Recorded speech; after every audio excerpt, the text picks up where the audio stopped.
2026-cı il Dünya Çempionatının qitələr arası eyni zamanda Avropa zonası üzrə play-off mərhələsinin püşkatma mərasimi keçirildi. Qeyd edeyim ki, komandalar Dünya Çempionatına çıxmaq üçün yarımfinal və final oyunlarında iştirak edəcəklər.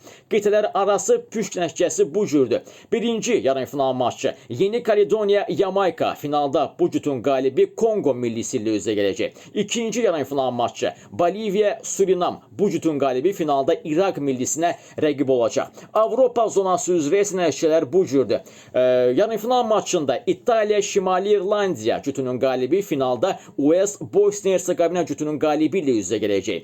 Ukrayna İsveç cütünün qalibi finalda Polşa Albaniya cütünün qalibi ilə üzə gələcək. Türkiyə Rumıniya cütünün qalibi finalda Slovakiya Kosova cütünün qalibi ilə üzə gələcək. Danimarka Şimali Makedoniya cütünün qalibi isə finalda Çekiya İrlandiya cütünün qalibi ilə üz-üzə gələcək. Qeyd edeyim ki, yarımfinallar 26 mart, final oyunları isə 31 mart tarixlərində keçiriləcək. Bu oyunlardan sonra 6 yığma dünya çempionatına vəsiqə əldə edəcək.